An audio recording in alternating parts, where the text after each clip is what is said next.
Essa matéria que tem por objetivo revelar para nós, como já vimos, o pecado original, o pecado no mundo angélico, como o pecado afetou a humanidade, algumas consequências do pecado, como já vimos, essa, esse desastre que o pecado causa na humanidade, causa na vida da pessoa em si, no seu pior estado, que é distanciar o homem de Deus. Então, nós vamos falar um pouco hoje a respeito da transmissão do pecado, como que o pecado foi transmitido a todos os descendentes de Adão. Vamos ver algumas linhas de pensamentos dentro de alguns teólogos. Uns negam, outros tentam explicar, uns com respostas boas, outro com resposta não muito satisfatória, mas mesmo que ele aceite que o pecado original ele foi transmitido a toda criatura, Hum, alguns pontos que não são, não tem tanto respaldo bíblico, mas dentro desse pensamento existe também a linha de pessoas que negam a existência de um pecado original que afetou toda a raça humana. E isso é um pouco prejudicial, porque quando a pessoa nega essa doutrina e tenta amenizar o estrago que o pecado fez, isso leva o ser humano a viver uma vida um pouco sem compromisso com as Escrituras e com o Deus Todo-Poderoso. Aqui o pastor coloca aqui uma universalidade do pecado. Então ele tem por propósito nesse ponto aqui mostrar como o pecado ele se estendeu a todos os seres humanos. Como nós já falamos, todos pecaram, todos caíram em Adão. Se os irmãos observar, quando Adão teve o seu terceiro filho, que foi Sete, a Bíblia fala que Sete ele nasceu à imagem de Adão. Então, Adão ele foi criado à imagem de Deus. Essa imagem ela foi, podemos usar um termo, é, ela foi ofuscada após o pecado de Adão. E Cristo conquistou para nós novamente essa imagem. Mas nós temos como que podemos dizer, o ser humano tem a imagem deformada por ele perder o caráter de Deus. E isso implica que já o filho de Adão, Sete, de onde sairia uma linhagem santa que bifurcaria da linhagem de Caim, ele foi afetado também pelo pecado de Adão. E nesse ponto da universalidade do pecado, o pastor ele mostra que mesmo que muitas pessoas tentam negar, tentam distorcer ou torcer a palavra do Senhor para não assumir a culpa do pecado original, do pecado que foi transmitido a toda a descendência de Adão, a Bíblia ela é repleta de versículos bíblicos que mostram, principalmente a carta aos Romanos, o apóstolo Paulo entrar dentro desse compêndio doutrinário a respeito da salvação e mostra que todos nós fomos afetados pelo pecado, tanto judeus como gentios, homens que de todas as raças foram afetados pelo pecado. E ele deixa uma coisa muito clara, que o pecado, no período da Bíblia, ou no período veterotestamentário, o pecado estava muito alastrado a ponto que as pessoas viviam uma vida completamente desordenada. Nós vemos no capítulo 1, uma vida promíscua, uma vida de criar imagens, no capítulo 1 de Romanos, né? De criar imagem, de deixar de adorar o Deus Criador para adorar a criatura. E ele fala que Deus se revelou na natureza e na consciência, a ponto que o homem ele é indesculpável diante de Deus em querer dizer que ele não conhecia Deus. Por isso, existe alguns pregadores, eu já vi pessoalmente pela internet, que alegam que o ser humano que não conhece a Deus, que não conhece o plano da salvação, que nunca ouviu falar de Deus, segundo alguns usam essa frase, eles serão salvos, porque eles não conhecem o evangelho, eles não conhecem o plano da salvação. Porém, a Bíblia diz que todo ser humano é pecador e todos estão indesculpáveis diante do Senhor. Porque a lei da consciência revela que o homem é pecador e a própria natureza revela a grandeza de Deus. E o apóstolo Paulo, escrevendo em Romanos capítulo 2, ele diz que aquele que tem lei é julgado segundo a lei, e aquele que não tem lei é julgado sem lei, mas ele não deixará de ser julgado. E por ele viver uma vida separada de Deus, ele vai ser condenado ao fogo eterno. Então, não há essa possibilidade de quem nunca ouviu falar do evangelho ser salvo, como alguns pastores defendem. Porque, senão, nós poderíamos usar a seguinte frase: não ouvir falar do evangelho seria mais vantajoso. Porque, a partir do momento que ouvimos falar do evangelho, rejeitamos, então passamos a ser condenados. Se aceitamos esse evangelho e por algum momento a pessoa vem apostatar ou vem então deslize e Jesus volta, ele foi condenado. Então seria mais viável não ouvir falar do evangelho, de acordo com o pensamento de muitas pessoas. Porém, a Bíblia deixa muito claro: quem tem lei é julgado segundo a lei, quem não tem lei é julgado sem lei, mas todos enfrentarão o juízo de Deus. Então, isso implica que todos os homens foram afetados pelo pecado. Aí o pastor mostra que a única maneira do homem ser livre da condenação do pecado, que é a morte eterna, é abraçar a cruz de Cristo, viver debaixo da graça, que é todo o favor de Deus, viver na sombra do Calvário e andar nos caminhos do Senhor. É a única maneira do homem ele ser livre da condenação do pecado.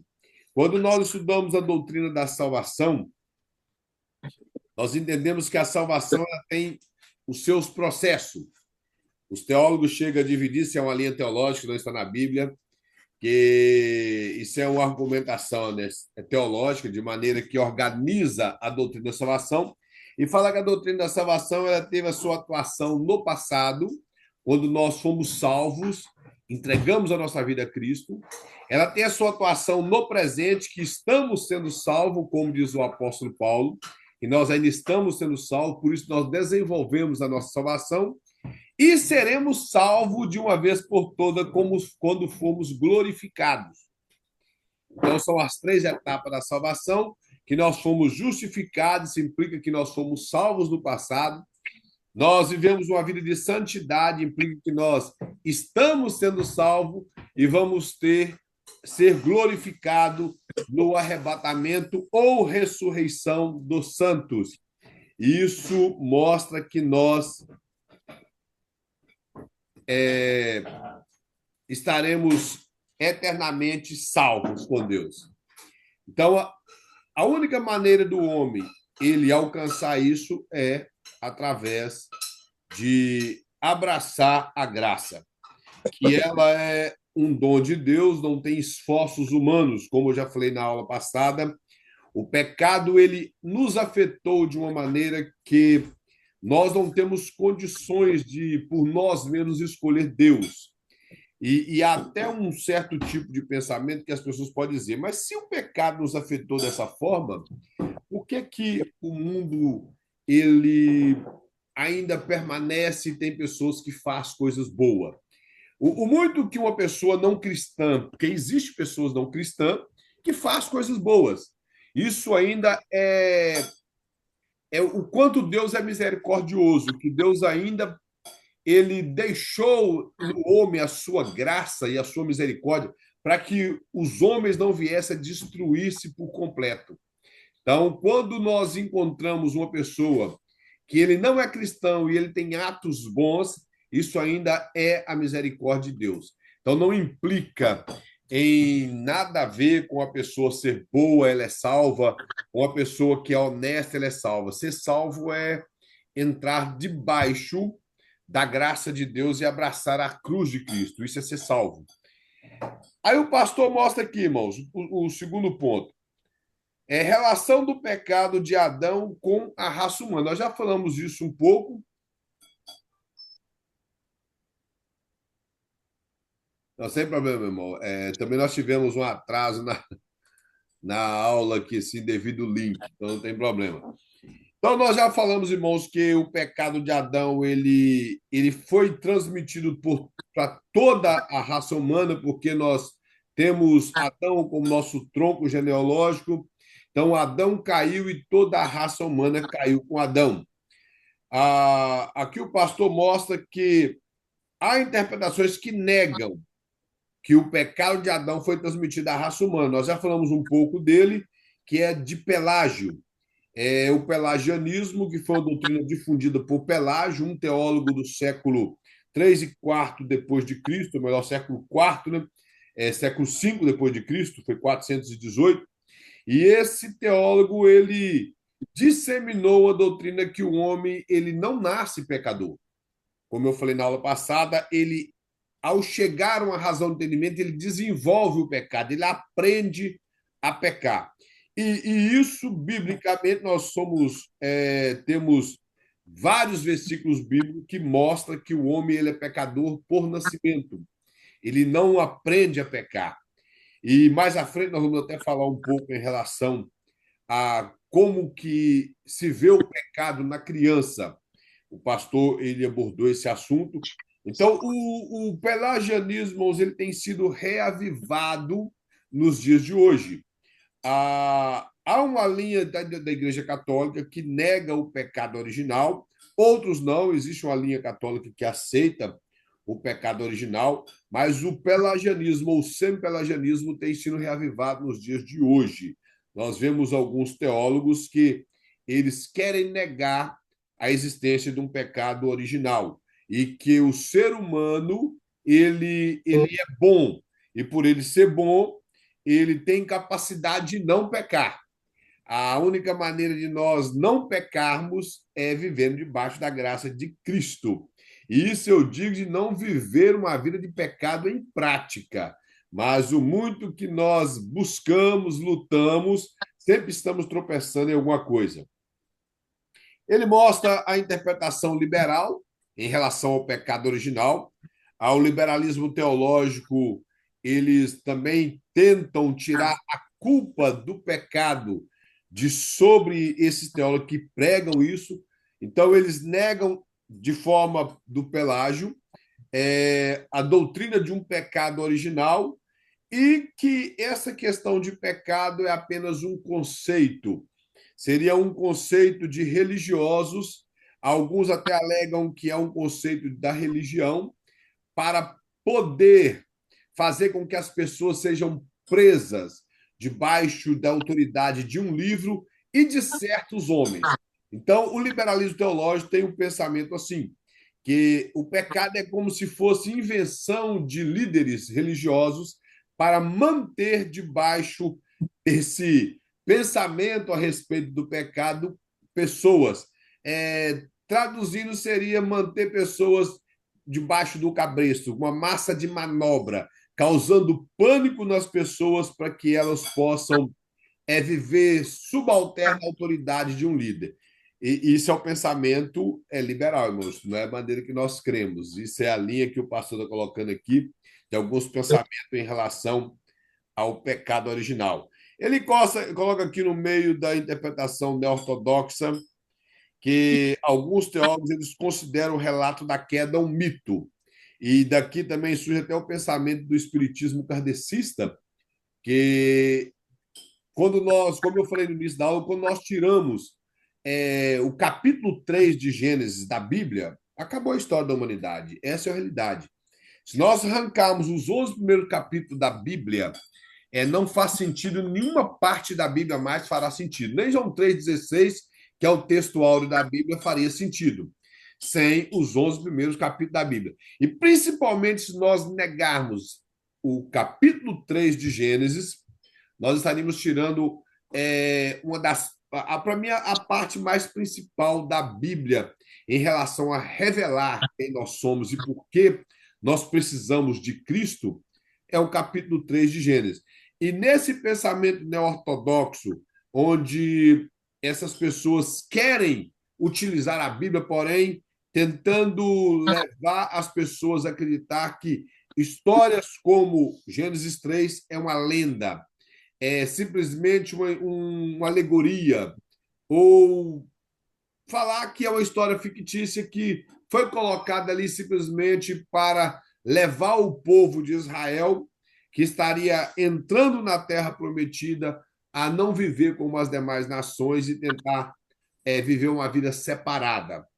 Então, existe muitas linhas dentro desse pensamento neo-ortodoxo que nega a história literal de Adão e Eva. E ao negar a história literal de Adão e Eva, eles negam, consequentemente, o pecado original. Então, sendo assim, se não existe, se é mito, então não existe um pecado transferido por gerações. O pastor coloca aqui, há interpretações que afirmam em relação que o pecado de Adão tem a ver com a raça humana. Aí coloca a interpretação arminiana, que é de Jacó Armínio. Esse Jacó Armínio que tem um certo pensamento contrário, né, tem algumas coisas com o pensamento calvinista, onde hoje está tantos debates desnecessários, onde fica arminianismo e calvinismo. E mesmo dentro da linha arminiana, crido pelos pentecostais, que surge da linha de John Wesley, há uma crença correta de que o pecado afetou toda a raça humana, como nós falamos. É o pecado que passou de geração em geração e toda a raça humana é caída. Toda a raça humana ela foi depravada com o pecado de Adão. Então, todos pecaram, todos os seres humanos. O apóstolo Paulo fala isso que, assim como o primeiro Adão ele pecou e a morte passou a reinar, o último Adão ele veio em espírito, não conheceu o pecado e trouxe a vida eterna a todos os homens. E o pensamento, irmãos, dentro desse pensamento de Armínio, que todos os seres humanos pecaram em Adão, uma das coisas que difunde no pensamento de John Wesley, eu não sei se os irmãos sabem disso, dentro da história do metodismo, somente o metodismo wesleyano, eles acreditavam que o ser humano tinha a possibilidade de chegar 100% de santidade. Eu não sei como que o John Wesley conseguiu chegar a esse pensamento, mesmo que ele era um puritano bem rígido dentro do que ele aprendeu de sua família. A história da família John Wesley é algo extraordinário, porém, nós não temos essa possibilidade de chegar a 100% de santidade.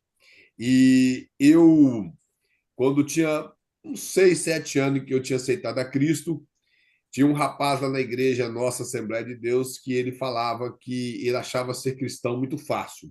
Ser crente era fácil, e ele tinha esse pensamento, que teria sim a possibilidade de nós chegarmos 100% de santidade. E eu não sei que parte da Bíblia que eles tiraram isso, porque alguns chegam até a alegar, mas se nós ficarmos 100% santos, Deus leva a gente para o céu. Eu não acredito também nessa teoria, porque Elias não era 100% santo e foi levado. Os irmãos observar, pouco antes de ele ser levado para o céu, ele fugiu de medo de Jezabel. Então, mostra que o medo tomou conta da vida dele e ele não foi 100% santo. A Bíblia relata bem pouco de Enoque, com exceção de Gênesis e a carta de Judas, nós não temos relatos de Enoque. Nós não sabemos, a Bíblia só fala que Enoque andou com Deus. E andar com Deus pode ter o significado de dele ter entregado a sua vida a Deus por completo, mas não implica que ele alcançou 100% de santidade para que ele não pecasse mais. Então, a possibilidade do homem, qualquer homem na terra, qualquer mulher, ser 100% santo, irmãos, é zero. Eu, eu particularmente, acredito que é zero. Não existe necessidade de sermos 100% relaxados, rebeldes e pecadores, mas 100% santo, somente Cristo. Cristo foi completamente santo. Nós não podemos nem falar 100%. Eu creio completamente santo. É por isso que eu nem acredito nessa tese que Jesus era 100% homem e 100% Deus. Jesus era Deus, homem na terra. Então não tinha negócio de 100%, de 20%, de 1%. Ele era Deus, homem na terra. E essa é a interpretação correta da questão da divindade e a humanidade de Cristo. Então, o pensamento de Armínio é um pensamento que nós acreditamos na depravação total, que nisso não difere com o calvinismo. O calvinismo também, inclusive, eles batem muito na tecla da depravação total do homem. Então, nós sabemos que o homem ele foi contaminado por completo pelo pecado. O pastor coloca aqui a interpretação federalista. Ele fala que a teoria também é chamada de aliança das obras. O que o pastor quer mostrar aqui, irmãos, é que conforme em Oséias, os irmãos vão ler em Oséias 6:7, que fala que Deus, falando com o povo de Israel, ele fala que a nação caiu em pecado assim e romperam aliança com Deus, assim como Adão rompeu aliança. A Bíblia em si ela não fala, ela não declara uma aliança feita de Adão com Deus, como foi feita uma aliança com Abraão, como foi feita uma aliança com Noé, uma aliança com Davi. A Bíblia em si ela não retrata essa aliança feita com como ela foi ou que aliança é essa. Mas uma coisa houve aliança com Adão, conforme está escrito no profeta Oséias. Nós não sabemos que aliança é essa.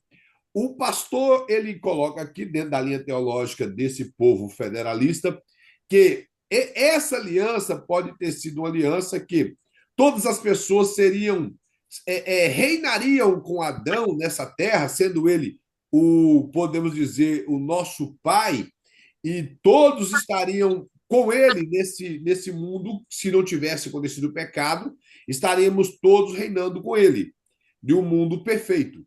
Então, como ele caiu e rompeu essa aliança, conforme o profeta Oséias fala, implica que todos nós fomos afetados também com essa aliança rompida. E faz um bom sentido, ele simplesmente usa essa linha de pensamento para declarar que todo ser humano, devido a essa aliança ser rompida, ele também caiu junto com Adão. Ele mostra a interpretação realista, que ele fala que é outra maneira de mostrar que o pecado de Adão com a humanidade, ele foi transmitido por todos os indivíduos pelo fato de que alguém com o áudio aberto aqui, pelo fato de que Adão ele era cabeça de raça, assim como Cristo é cabeça de raça no sentido espiritual, Adão era cabeça de raça. Então, toda a humanidade foi afetada pelo pecado de Adão, nessa linha de pensamento teológico, pelo fato de que Adão era cabeça de toda a humanidade. Aí ele coloca as considerações finais, como eu já falei, que como toda a humanidade foi afetada pelo pecado, a única maneira da humanidade livrar-se da condenação do pecado é através de Jesus Cristo. Ele é o único caminho que nós conhecemos, esse versículo de cós salteado, ele é a única maneira do homem se aproximar de Deus. Jesus Cristo deixou muito claro que ele é o caminho que leva o homem a Deus, é através da cruz de Cristo que o homem pode entrar no céu novamente, entrar melhor no céu, na presença de Deus novamente. A única maneira do homem conseguir comunhão com Deus é através de Cristo Jesus. Não tem problema, irmão. O link hoje deu um pouquinho de problema. Deu um pouquinho de problema. Eu tive que enviar 2 links. Ele deu bastante problema aí hoje. O pastor, eu não sei se ele enviou para o e-mail dos irmãos, que eu tinha enviado justamente para ele enviar para o e-mail dos irmãos, que eu não tenho o e-mail de ninguém. Então, era para que ele fizesse isso. Então, irmãos, o pecado, como nós falamos, ele só tem como ser apagado através do sangue de Cristo. Existem as linhas que eu sou adepto das duas. É claro que eu prefiro mais a linha das alianças, mas como um bom pentecostal, nós também acreditamos na maneira que Deus trabalhou através das dispensações. Os aliancistas negam o pensamento dispensacionalista e os dispensacionalistas negam aliancista. Porém, nós vemos as duas coisas com base na Bíblia. A forma que Deus trabalhou para que o homem pudesse aproximar-se de Deus novamente, através das dispensações e através das alianças. as dispensações elas costumam se perder um pouco com alguns versículos bíblicos mal interpretados, principalmente a dispensação utilizada pelos pré-milenistas, que é a dispensação do milênio, e a dispensação e o pensamento aliancista também se perde um pouco, até no pensamento amilenista. E em relação a algumas coisas do Novo Testamento, o pensamento aliancista se perde. Mas é claro que quando nós utilizamos a Bíblia em primeiro lugar e tendo todos a teologia sistemática baseada na teologia bíblica, nós não vamos nos perder nesse tipo de relação entre Deus e o homem para mostrar que o homem, ele através de Cristo, ele foi conquistado novamente para Deus. O apóstolo Paulo escrevendo aos Coríntios, ele fala que a morte de Cristo, ela reconciliou o homem com Deus e reconciliou o homem consigo mesmo. Aí ele vai até adiante, ele vai falar assim, que tamanha grande reconciliação não podia ficar somente conosco, nós tínhamos que também transmitir essa reconciliação aos outros homens. Então mostra que tudo é através de Cristo. Toda a Bíblia aponta para Cristo. Desde do culto do Velho Testamento, todo aquele culto feito através de sangue de animais, de coisa apresentada a Deus, de fogo e sangue, isso representava Cristo, que de uma vez por todas pagou o preço por nós, aniquilando a força do pecado.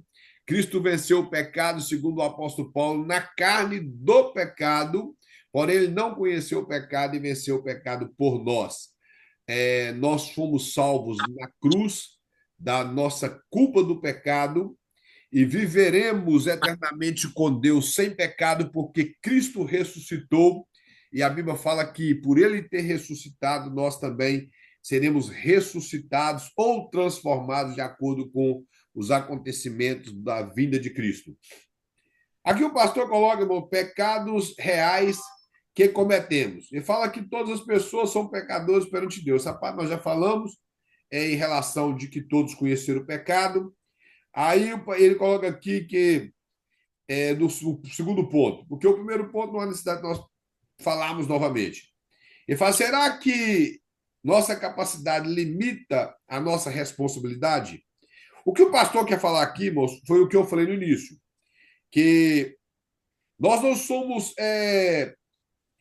não tira a nossa responsabilidade do pecado pelo fato de nós, às vezes, não conhecermos. De não conhecermos. Porque a Bíblia está aí hoje escrita com muita facilidade. Se as pessoas não conhecem, é porque não quer. Infelizmente, se no meio do povo cristão que não faz bom uso da Bíblia, não usa a Bíblia para poder aprender a palavra de Deus, porque as pessoas aprenderam na igreja que Bíblia é para pregadores e pastor.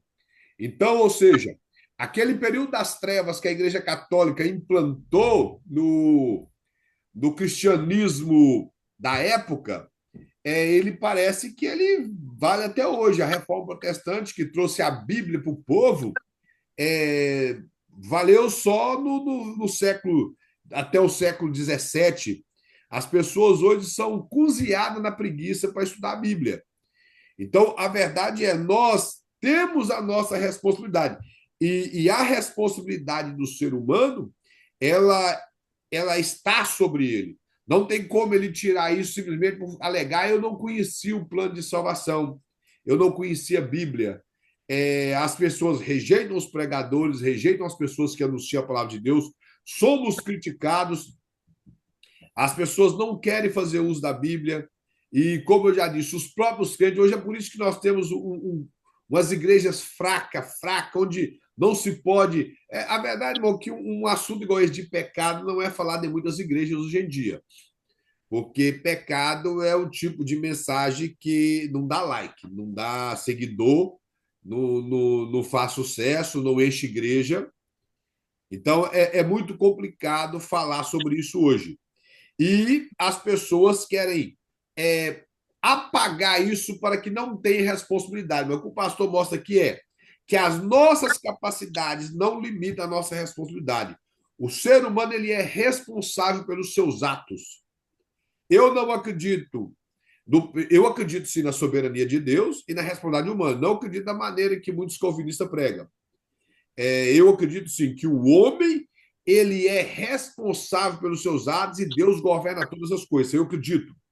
Eu não tenho dúvida com isso. E todos os atos, irmãos, que o ser humano comete, ele é responsável por ele. Então, no dia do juízo final, as pessoas que estiverem lá para ser condenadas, eu a nós, mas nós não, nós estaremos do outro lado. Estaremos do lado do jurado. As pessoas que estarão sendo condenadas no juízo final, essas pessoas não terão desculpas. Não terão desculpas.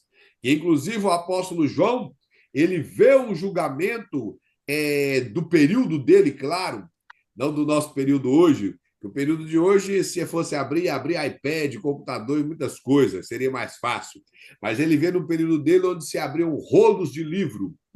E é claro que eu, particularmente, não acredito que no céu tem um livro, porque se Deus ele é onisciente, que conhece todas as coisas, ele não precisa de um livro no céu. E tampouco acredito nessa teoria que os pregadores pregavam antigamente. Eu creio que os irmãos aqui vão lembrar de que no céu ia abrir um telão, ia passar a vida de todo mundo lá, e aquela história do telão que ia mostrar e todo mundo ia ficar envergonhado. Eu não acredito nessas coisas. Mas uma coisa é certa: todas as pessoas irão passar pelo julgamento das pessoas que não foram salvas.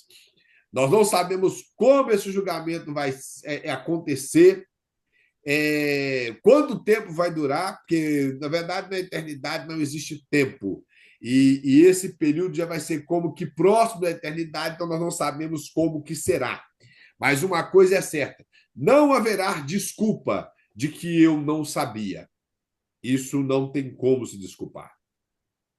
As pessoas que rejeitaram a Cristo estarão lá sendo responsáveis pelos seus atos e não há como falar que não foi responsável, porque cometeu as atrocidades, as coisas que fizeram, porque rejeitaram a cruz de Cristo.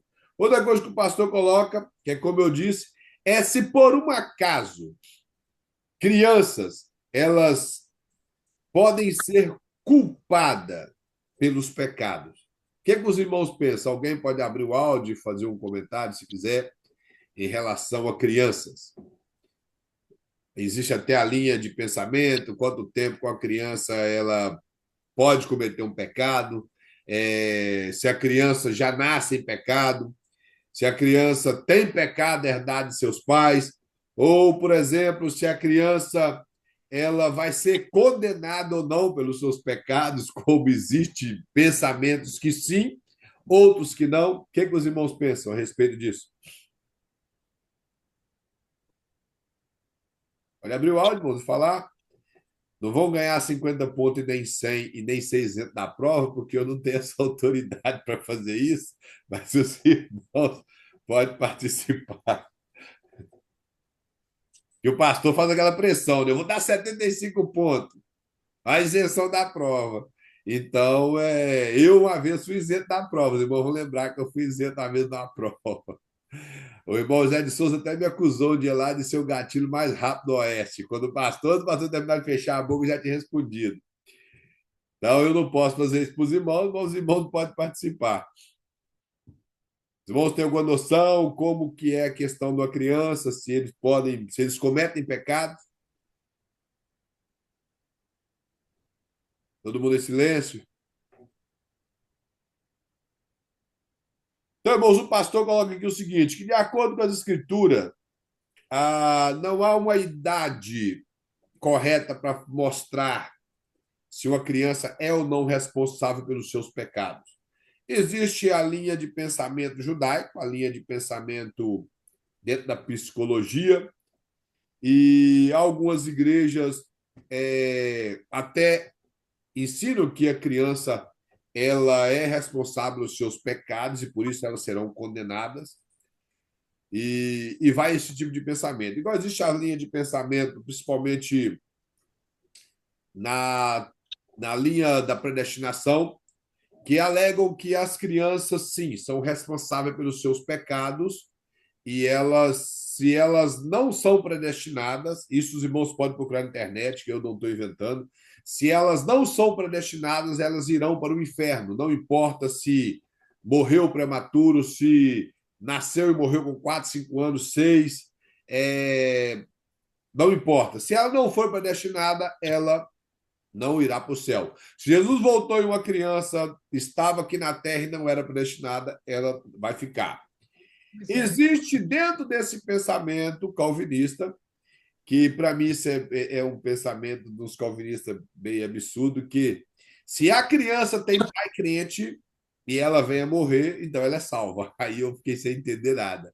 Porque então aí a salvação já não é através de Cristo, é através da transmissão da santidade de pai para filho. E tem uma coisa, se o pai, ele, na verdade, também é o sentido se o pai ele é predestinado para ser salvo. Aí o filho também é como se a predestinação passasse por questões genéticas. Então, foge completamente da doutrina bíblica. E existe o pensamento que a criança ela é responsável pelos seus pecados e ela pode vir a converter-se a Cristo, e se ela converter e morrer prematuramente, ela é salva. Aí eu fico tentando entender. Uma criança tem possibilidade de saber o que é converter? Então, todas essas linhas de pensamento, irmãos, ela foge do que é Bíblia. Eu, particularmente, acredito que uma criança que ela nasce em pecado, mas ela não tem responsabilidade pelos seus pecados. A partir do momento que ela tem razão de entendimento, ela é responsável pelos seus pecados. E, como eu disse, na linha da psicologia e do pensamento judaico, acima de 12 anos, que uma criança ela passa a ter responsabilidade pelos seus atos. Esse é o pensamento. Existem algumas igrejas que falam 10, existe igreja que fala até 7 anos. É claro que aí as pessoas podem falar assim: ah, mas existe meninos com 3, 4 anos que eles já fazem maldade. Fazer maldade pelo fato dela ser criança não quer dizer que ela é responsável. E só revela que ela é filha de pecador e que ela traz a natureza caída com ela.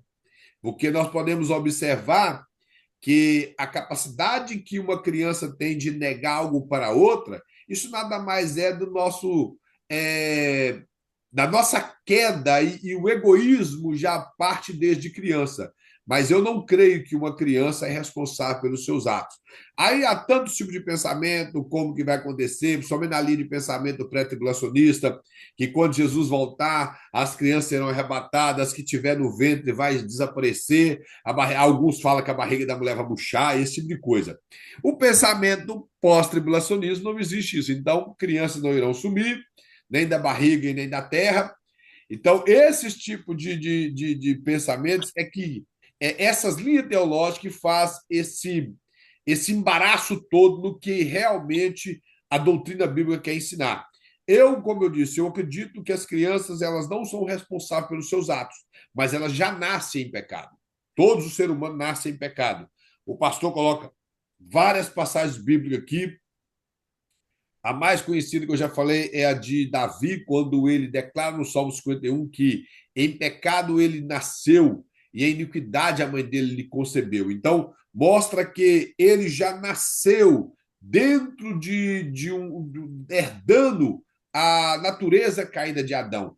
É essa depravação que está em nós, que sempre opta para o lado do pecado, para as coisas da carne. Então, e a criança nasce sim, mas ela só é responsável pelos seus atos a partir da razão do entendimento, que, como eu disse, pode ser entre 11 e 12 anos. E é a única maneira que eu vejo. Então, não há essa possibilidade. Eu, particularmente, não acredito que há uma possibilidade de uma criança ser condenada ao inferno e nem tampouco ser santificada pelos atos dos seus pais. E isso não tira, como uma vez eu ouvi uma pessoa alegando que se uma criança ela não é responsável pelos seus atos, pelo fato dela ser inocente, ele fez a questão. ele alegou a seguinte pergunta: se ela não é responsável pelos seus atos para ela ser inocente, então ela está sendo salva porque ela é inocente? E claro que não, irmãos. Cristo morreu para salvar todos os homens. Todos os homens. Então, se ele morreu para salvar todos, ele morreu para salvar os que vão nascer. Se ele não voltar amanhã, então ele morreu para salvar o que vai nascer depois de amanhã. Então ele morreu para salvar todas as pessoas que já nasceram, os que hão de nascer e os que estão vivos, que já nasceu, que ainda permanece vivo. Então a morte de Jesus ela é eficaz para salvar os que já foram, os que estão presentes e os que hão de vir, se caso Jesus não voltar. Então nós temos que entender isso. Uma criança não é salva pelos seus atos de inocência, e sim através de Cristo. Ela só não é responsável pelos seus atos. O pastor coloca aqui sobre a questão se existe graus de pecado.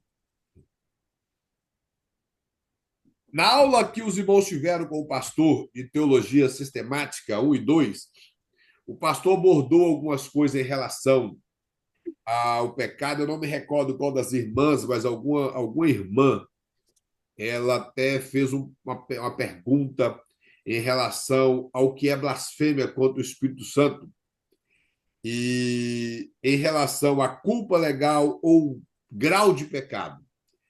Nós sabemos que esse pecado, biblicamente, é o pecado que não tem perdão. E o pastor explicou naquele dia, uma maneira bem resumida de explicar o que é blasfêmia com o Espírito Santo, é atribuir aquilo que é ação do Espírito Santo em relação a obras extraordinárias, atribuir ao diabo, de maneira consciente. Porque eu não vou dizer que essa doutrina foi criada quando Cristo falou no capítulo 12 de Mateus para os fariseus, e nem tampouco podemos alegar, porque ela não, esse assunto nunca foi abordado no Velho Testamento. O Velho Testamento ele alegava o pecado em blasfemar o nome de Deus, tomar o nome do Senhor Deus em vão.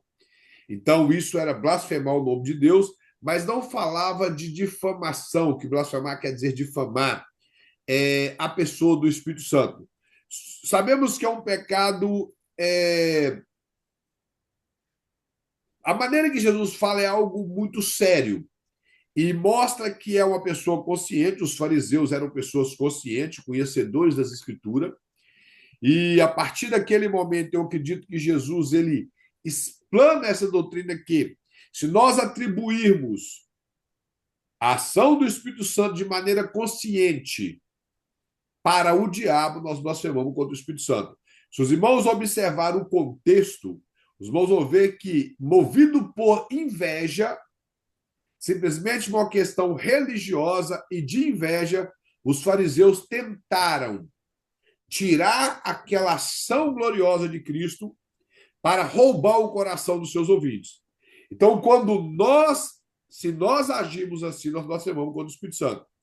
E eu já ouvi da boca de alguns crentes perguntar se ele fala alguma coisa e falar assim: será que eu blasfemei contra o Espírito Santo? Claro que não. Só dele estar perguntando, ele não blasfemou. E uma pessoa que eu acredito que blasfema contra o Espírito Santo, ele sequer sente remorso de alguma coisa. E a única maneira de nós sermos convencidos de que fizemos algo errado é através da ação do Espírito Santo. E se ele blasfemou contra o Espírito Santo e ele não tem perdão, então o Espírito Santo, que é a única pessoa que convence ele, já não está atuando na vida dele. Então, uma pessoa, quando ela chega a perguntar se ela blasfemou, é porque ela não blasfemou. E blasfema com o Espírito Santo não tem a ver com essas pessoas que eu tenho como ser infantil, de ficar repetindo línguas estranhas na igreja. Eu estou falando línguas estranhas de verdade. Não estou falando esses popopô que as pessoas falam na internet, não. Estou falando de línguas estranhas que às vezes a pessoa vai lá, ouve, seja uma criança, que eu já vi muitos pais repreender criança por isso, alguma pessoa que entrou não cristã, ouve aquilo e acha, às vezes, diferente e acaba repetindo. Isso não é blasfêmia contra o Espírito Santo. E tampouco você fazer julgamento de uma profecia da igreja é blasfêmia contra o Espírito Santo. A Bíblia fala que nós podemos julgar as profecias, Tudo aquilo que você ouvir na igreja, seja de uma pregação extraída da Bíblia, seja de um ato de profecia através dos dons espirituais, você tem o direito de, biblicamente, julgar, não o direito de julgar a pessoa, mas julgar o que está sendo proferido. Isso não é blasfêmia contra o Espírito Santo. A blasfêmia é apenas isso, atribuir de maneira consciente a ação do Espírito Santo a ações diabólicas, simplesmente por questões religiosas e por orgulho. Mas a questão, irmão, de se existe culpa ou grau de pecado. Eu já falei várias vezes aqui, irmãos, que não existe grau de pecado, pecado maior e pecado menor. Pecado é pecado. Biblicamente, todo pecado leva o homem à morte. Biblicamente, todo pecado conduz o homem ao inferno. Se nós observarmos, Adão, ele, juntamente com Eva, que foi o casal que pecou, como eu falei na primeira aula, eles desobedeceram a ordem de Deus, que parece ser algo um pouco insignificante. Ah, só não podia comer de um fruto? Tipo assim, se nós colocarmos na balança, mas isso aí é bem menos do que Caim fez com seu irmão. Além de ser um homicídio, foi contra o seu próprio irmão. Então, nós costumamos colocar isso na balança, que uma mentira tem menos peso do que um adultério, do que um homicídio, do que outros tipos de coisa. Na verdade, o adultério, o homicídio, a mentira, a difamação, o egoísmo, os pensamentos impuros, todos são pecados diante de Deus e todos esses pecados eles fazem o homem morrer espiritualmente. Então, em relação a isso, o grau ou o peso do pecado é o mesmo. Mas, como eu já disse, a consequência do pecado, elas diferem. Nós não podemos medir o pecado de uma pessoa que ele ficou murmurando, seja até contra um pastor, contra a igreja ou contra Deus, de uma pessoa que cometeu um homicídio. Uma pessoa que murmura, ele prejudica ele. Uma pessoa que comete homicídio, ele prejudica ele e famílias. Então, uma pessoa que comete adultério prejudica a família dele, prejudica outras famílias, prejudica a família de quem com quem a pessoa adulterou, a família daquela família, a família dele, e vai indo assim. Então, o grau do pecado em relação às consequências são diferentes, mas pecado é pecado. Então, a consequência do pecado ela difere. Existem pecados que eles têm que ser tratados em público. Existe pecado que tem que ser tratado de maneira mais severa, principalmente com o membro dentro do corpo de Cristo. Nós vemos que uma rebelião da igreja de Corinto, o apóstolo Paulo falou para tirar aquela pessoa que era líder dessa rebelião de comunhão da igreja, de maneira que afetou ele tanto que, se os irmãos observar na segunda carta de Paulo, Paulo chega a pedir misericórdia por ele, que já bastava, que aquele irmão estava muito contristado, e era para os demais irmãos regressar ele para o corpo de membro da igreja, para que ele pudesse voltar a se alegrar como membro do corpo de Cristo. Também no capítulo 5 da primeira carta de Paulo aos Coríntios, ele usa de maneira que parece, pelo linguajar, muito duro, quando ele fala para entregar determinado indivíduo a Satanás, para que ele viesse a ser disciplinado de maneira dura, para que ele sentisse no corpo a pressão dessa disciplina, mas para que ele viesse se arrepender e voltar para os caminhos do Senhor. Isso era um ato de incesto que esse jovem estava cometendo na igreja. A Bíblia fala que os coríntios se achavam tão maduros que eles não tomaram uma posição em relação a isso. E hoje nós vemos algumas igrejas que acham que é madura. Para mim, essa não é podre. Em relação a pecados que eles acoitam dentro da igreja, não leva em público determinado tipo de pecado. E o apóstolo Paulo ele fala na primeira carta a Timóteo, capítulo 5, versículo 20, principalmente para obreiros, que quando eles cometem algum tipo de pecado que cause escândalo, ou algum pecado que ele cometeu e veio à tona para algum povo da igreja, somente para a liderança, deve ser tratado em público para que essa pessoa ela possa ser restaurada e para que os demais tenham temor de Deus e sirvam o Senhor com verdade. Hoje nós vivemos em uma época onde a liderança, com medo de perder, tem escondido o pecado de muitas pessoas ou até mesmo não tem tratado de pecados que estão escancarados nas igrejas.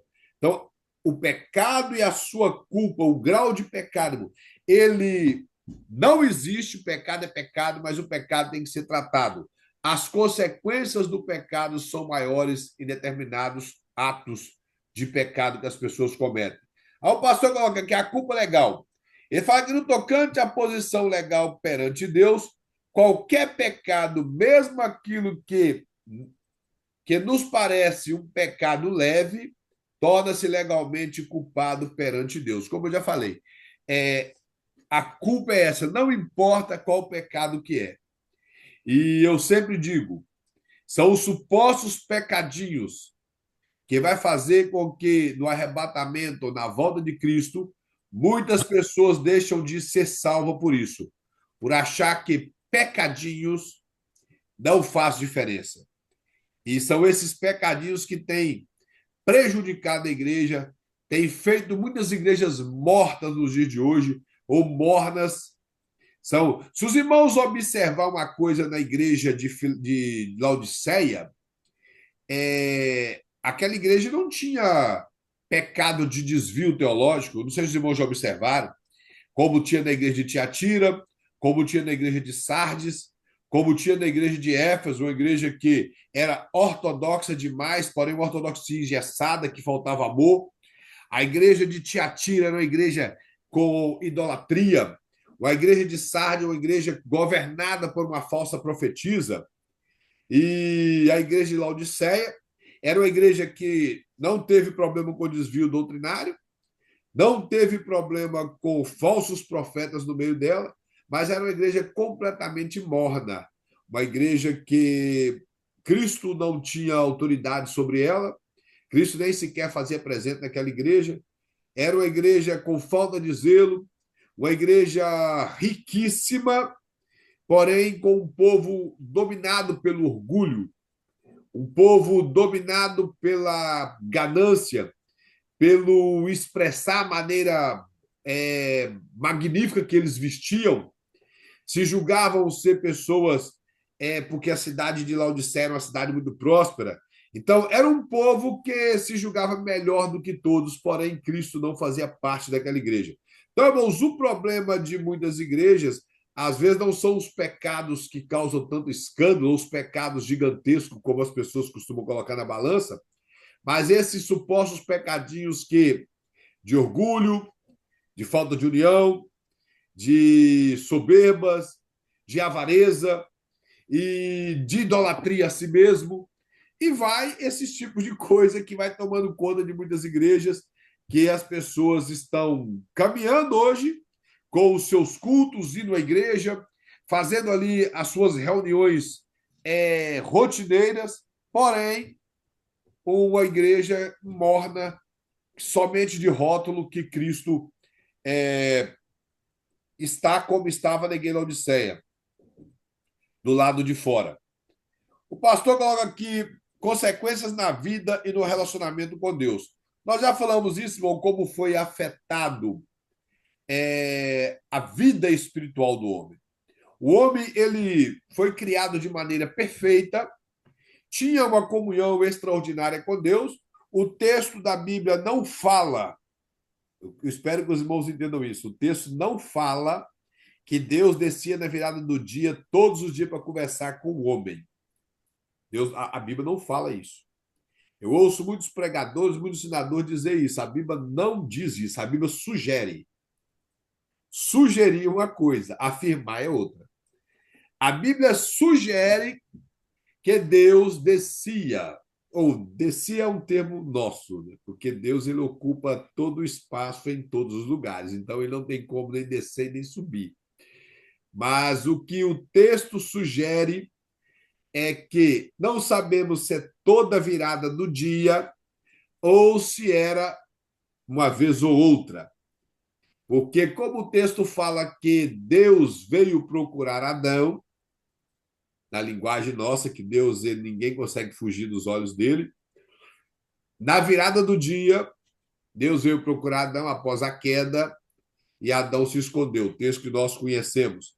Porém, esse texto não está afirmando que todos os dias, na virada do dia, Deus descia para falar com Adão.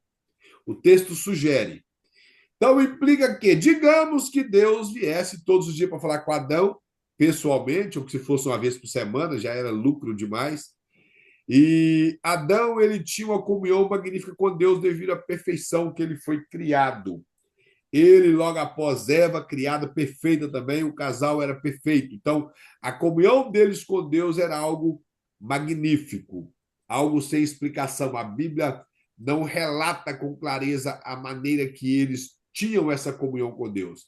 Mas, ao olhar homens na Bíblia como Enos, que foi alguém que começou a invocar, a construir uma maneira mais organizada de cultuar a Deus.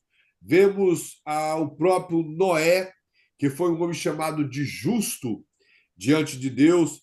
Outros, como Abraão, após ele se entregar a Deus, guiado por Deus, sendo chamado amigo de Deus. E outros homens que gozaram de um privilégio, de uma comunhão extraordinária com Deus. Então, através disso aí, nós entendemos que Adão, por ser perfeito, tinha uma comunhão bem maior do que isso.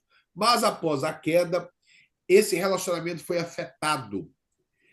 O homem teve que, como eu já falei, através de dispensações, Deus criar plataforma para que o homem pudesse gozar de uma comunhão com ele.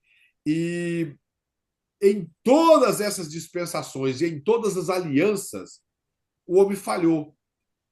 O pensamento, irmão, dispensacionalista fala da dispensação da inocência de Adão e Eva, eles falharam. Da consciência, que era de Caim e Abel, falhou. Do governo humano, que era de Noé, falharam.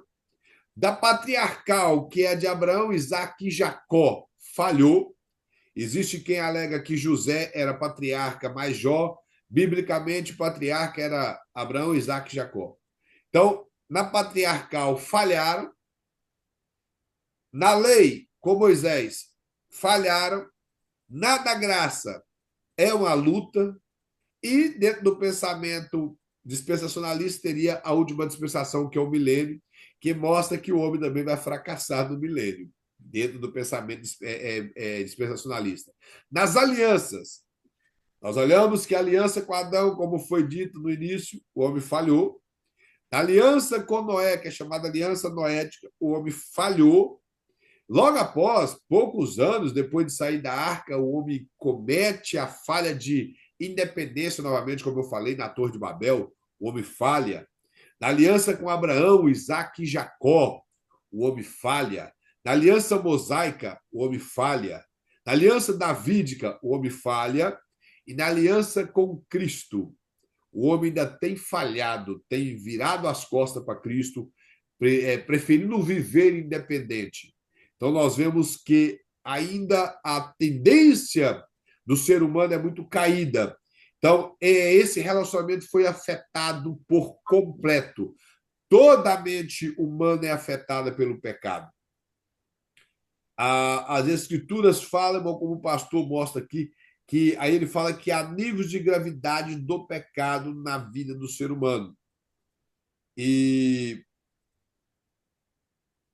ele até coloca aqui o seguinte, ele fala assim, ó, quando Deus revelou a Ezequiel a visão de pecado no templo de Jerusalém, disse-lhe o seguinte, que depois de mostrar algumas coisas ao profeta, ele fala, pois aí deverá coisas mais abomináveis ou maiores abominações, mostrando que a maneira que o homem ele distanciou de Deus, para ele cometer coisas sempre, fazer invenções piores uma do que a outra, ele tinha essa capacidade devido ao pecado. Hoje nós observamos a maneira que o pecado afetou a humanidade de tal maneira que tem coisas que as pessoas fazem que nós ficamos pasmados. E existe até uma certa brincadeira, mas tem quase um fundo de verdade, que tem coisas que o ser humano faz que até o diabo fala que vai anotar para ver se ele aprende, porque O homem foi tão afetado pelo pecado, distanciou tanto de Deus, que eles cometem atrocidades sem sequer sentir que fez. Aí coloca mais aqui, ó. Que no Sermão do Monte, ao dizer aquele, pois, que violar um desses mandamentos, posto que dos menores, assim ensina o homem está considerado o mínimo no reino dos céus. Eu coloco aqui. Jesus sugere que há mandamentos menores e maiores. Do mesmo modo, embora admita que é correto dar dízimo, mesmo sobre o condimento usado em casas, profere condenações contra os fariseus que negligenciavam os preceitos mais importantes da lei. O texto aqui mostra que eles dizimavam até das menores plantas que serviam às vezes de tempero, mas eles rejeitavam o mais importante da lei, que era misericórdia e cuidar das pessoas necessitadas, que fala que é misericórdia e fé. Ele fala que nos dois casos Jesus distingue o mandamento menor e dos maiores, sugerindo que alguns pecados são piores do que outros, no tocante à própria violação divina da sua importância. Fala que, em geral, podemos dizer que certos pecados trazem consequências mais danosas do que outras e desonram mais a Deus. Como eu falei, irmãos, uma pessoa, quando ela peca, um pecado que ela afeta pessoas, afeta outras pessoas, esse pecado ele é mais desastroso. Ele tem consequência maior. Uma pessoa, por exemplo, que rouba, ele causou um prejuízo a alguém, ele causou um dano a alguém. Então, essa pessoa, ele é um ladrão. Eu estou dizendo que o ladrão, eu espero porque não existe o ladrão cristão. Ladrão é igual a frase que todo mundo usa, o ladrão convertido lá na cruz. Não existiu ladrão convertido, existiu o ladrão que se converteu lá na cruz. Então, não era um ladrão convertido.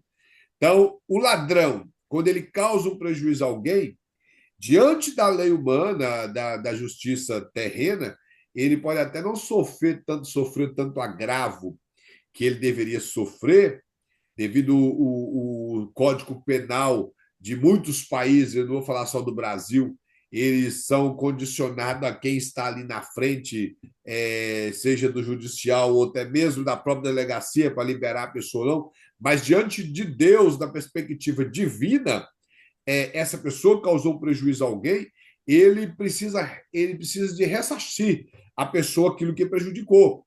Se ele roubou, ele tem que pagar, ele precisa de devolver. Não é simplesmente pedir o perdão, a menos que é uma pessoa que ele não era cristão, causou tudo isso, mas o certo é ele ir tentar consertar aquela situação com a pessoa que ele prejudicou.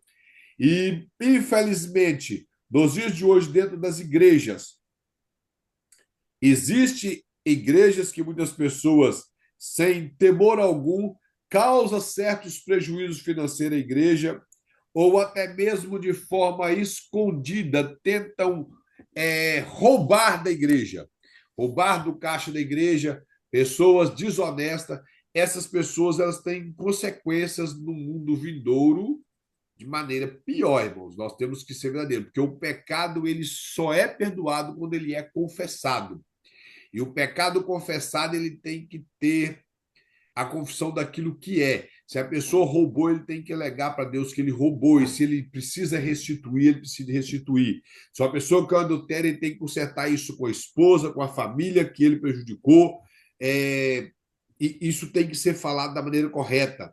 Se ele pecou contra a liderança da igreja, procurar a liderança, falar com a liderança. Então é assim que se resolve o pecado. E não a pessoa cometeu um pecado, prejudicou pessoas, ele vai lá, só ele e Deus, ainda cita o versículo, né? Abrir e fechar a porta do meu quarto, e ali eu falo com Deus em secreto. Não, ele precisa de consertar isso. E o pastor mostra que esse tipo de pecado precisa de ser. Ele traz consequências piores pelo grau dele, de prejudicou pessoas. Outra coisa que o pastor coloca aqui mais no final são o quê? Segundo as Escrituras, porém, todos os pecados são mortais, pois mesmo os mais leves deles nos torna legalmente culpados perante Deus e merecedores do castigo eterno. Então, toda pessoa que não confessa o seu pecado, conforme ele diz que aquele confessa deixa alcança a misericórdia, eles serão réu do fogo eterno. Ao pastor coloca aqui, irmão, no ponto de número 5, ele mostra aqui sobre. Deixa eu só ver um negócio aqui. Isso, ponto número 5. Sobre o que acontece quando o cristão peca.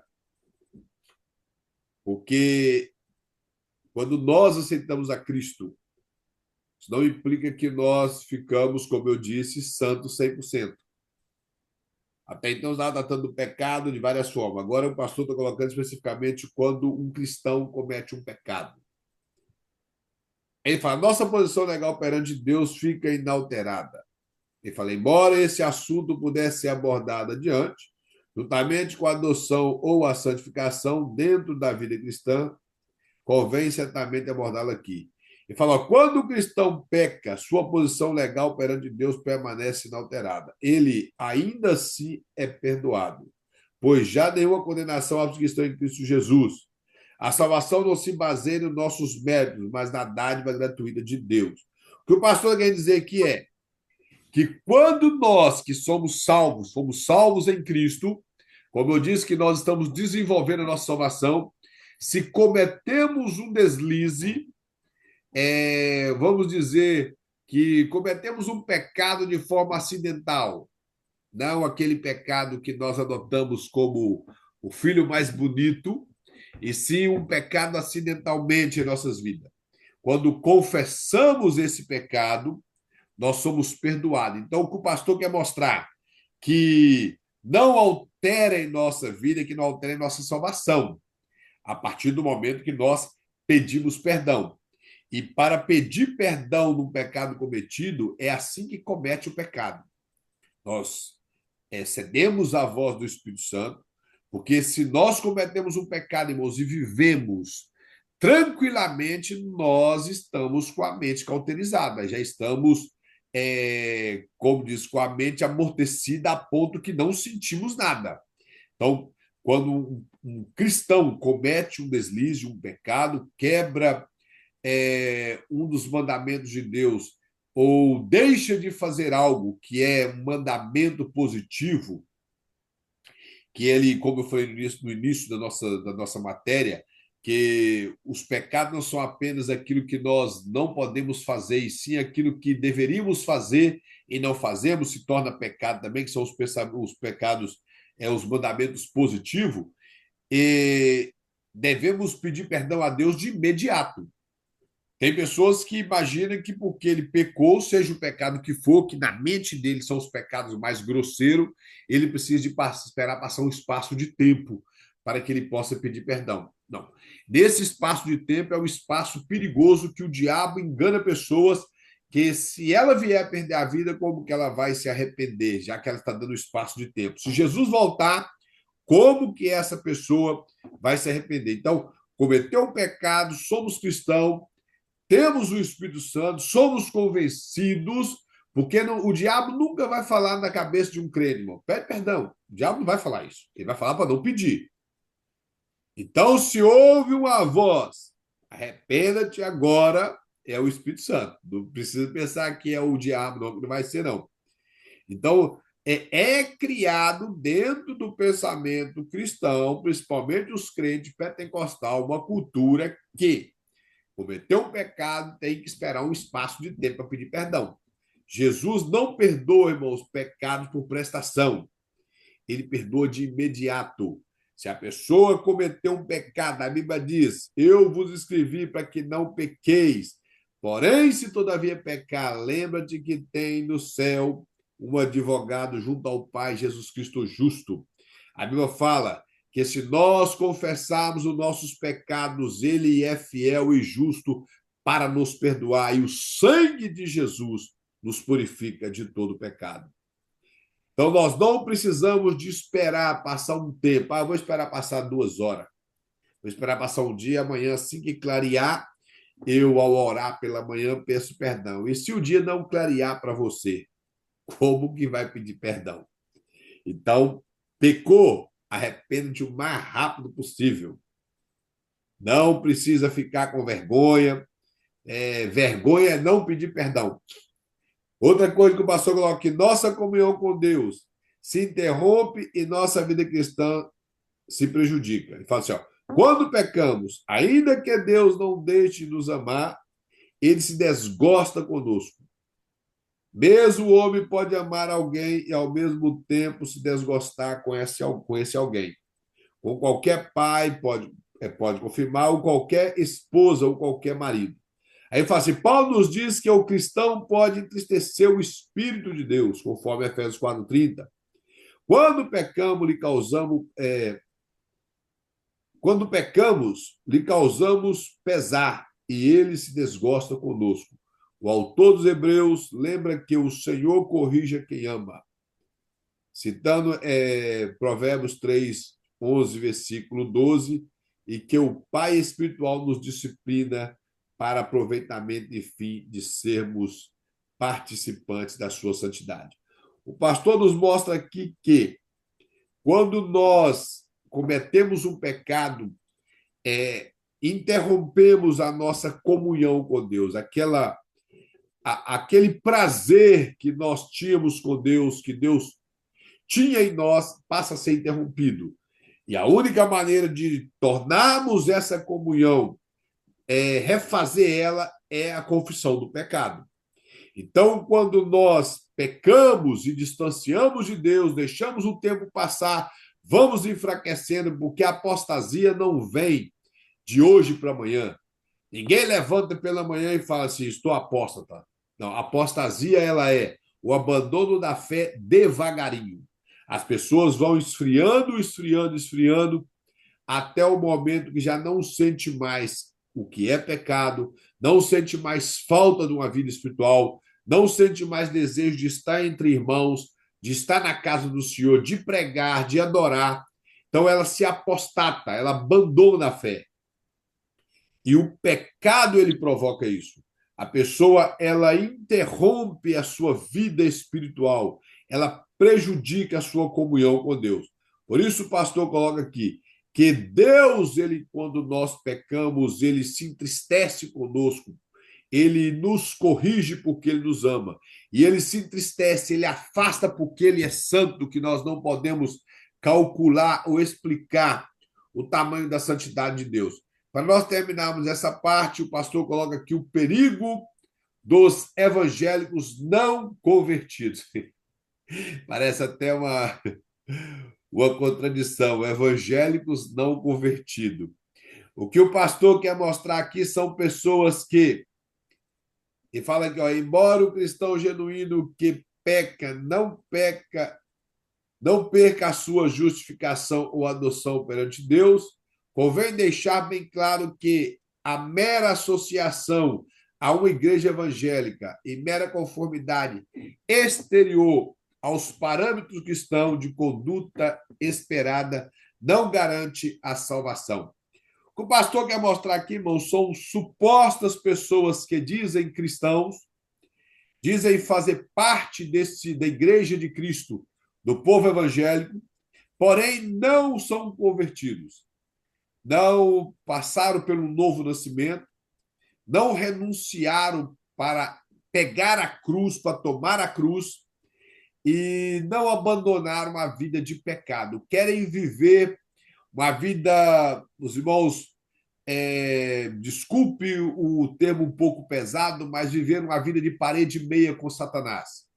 Querem viver em cima do muro, não querem renunciar essa vida prazerosa da carne para poder tomar a cruz, porque a cruz ela não tem glória, ela não tem beleza, a cruz não tem nada aprazível, a cruz não tem dinheiro, a cruz não promete carro, a cruz não promete casa, a cruz não promete nada fácil.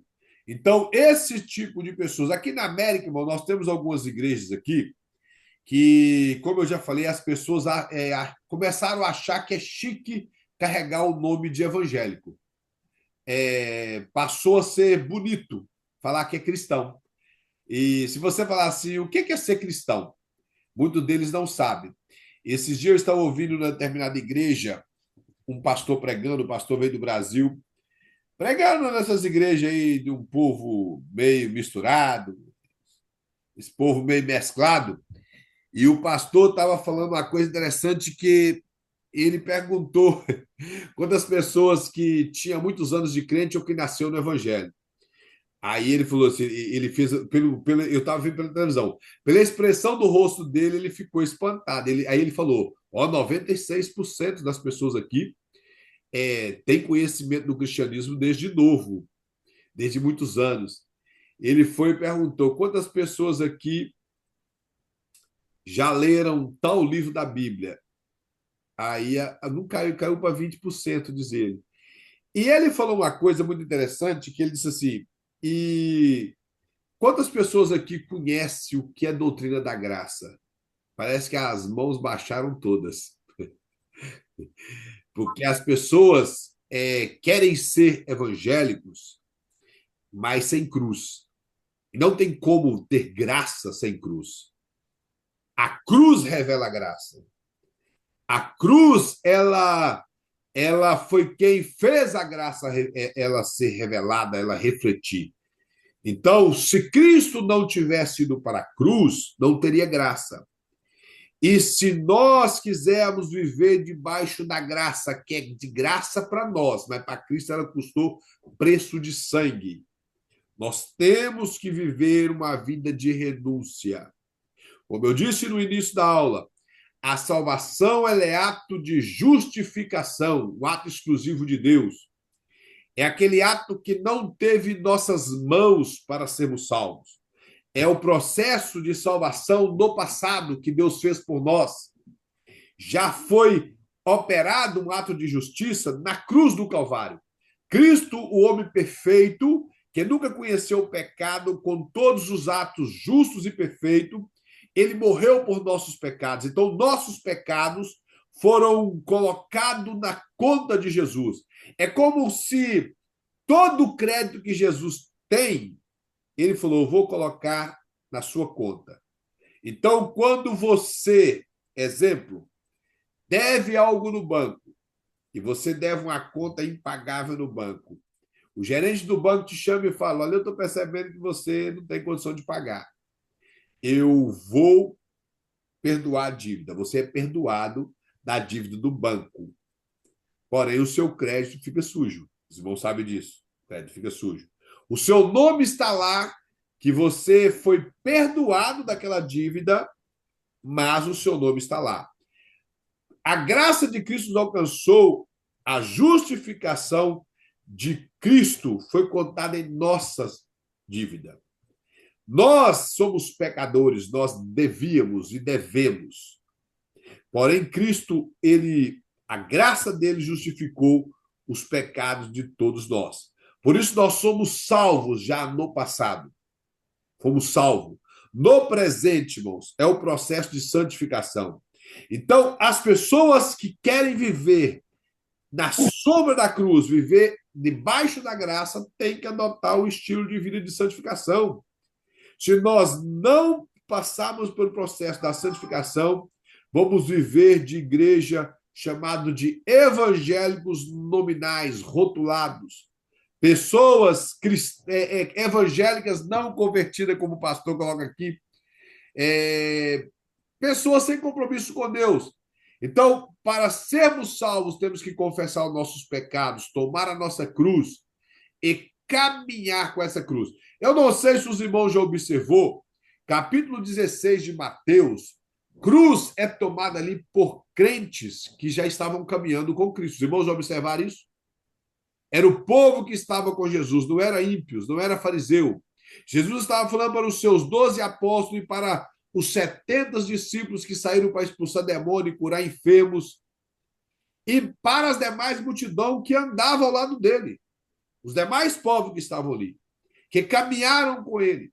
Jesus disse: toma a sua cruz, renuncie-se a si mesmo e siga-me. Então, isso é para nós. Todos os dias temos que tomar essa cruz pela manhã, quando somos despertados, e pegar essa cruz, renunciar a nós mesmos, se quisermos continuar servindo ao Senhor e não sermos crente apenas de rótulo, sermos crentes verdadeiros.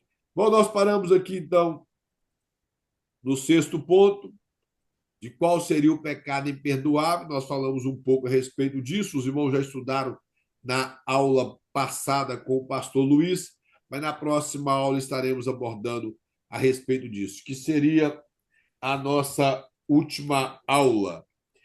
Como eu já falei, alguns irmãos não estavam na sala, o pastor vai dar trabalho e não prova. O trabalho será tirado do questionário. Os irmãos, eu suponho que os irmãos já estavam estudando o questionário. Eu não sei se eu tenho muita fé, mas eu quero crer que os irmãos já estavam estudando o questionário. Eu já respondi as perguntas. Aí, maravilha, tem uma irmã que dá benção por isso aí. Então, tá vendo que a minha fé tá boa? Então, já respondeu. Será tirado do questionário o trabalho. Todas as respostas estão na apostila. Então, os irmãos não terão dificuldade com isso. Irmãos, a chamada. Irmão José de Souza, Mas a gente ficou em que página, pastor? na página de número. Deixa eu ver aqui que eu olhei só o. Eu estou seguindo pelo telefone, que é a minha apostila. Eu acho que já extraviou duas apostilas minhas, que o pastor Uhum. mandou. É 19, não? Página. Deixa eu ver aqui. Pecado imperdoado. Então é a página 23 que está o número 6 aí, o pecado imperdoável. O José de Souza estava na sala. Ok. O José de Souza estava presente e saiu. Irmã Fabiane. A Fabiane também estava presente. Porque tem uns nomes aqui, irmão, que tá iPhone, então não sei quem é. Eu estou presente, Sandra. A irmã Sandra, irmã, irmã Lúcia Miklos, Tô aqui. irmã Maria, Aqui. irmã Uma, Priscila duas, está três. aqui, irmã Ruth, Tô aqui. não pude, você de presente, irmã Washington, presente, irmão Wellington, irmão Welps. Então, irmãos, amém, Priscila, vamos estou agradecer ao aqui. Senhor. Alguém falou alguma coisa? Eu, Priscila, estou aqui. Sim, eu coloquei presente para a irmã. Obrigado. Amém. Nós vamos agradecer ao Senhor e teremos a nossa última aula na sexta-feira, na segunda-feira que vem, e o pastor estará postando no percurso da semana para os irmãos a data de entregar o trabalho.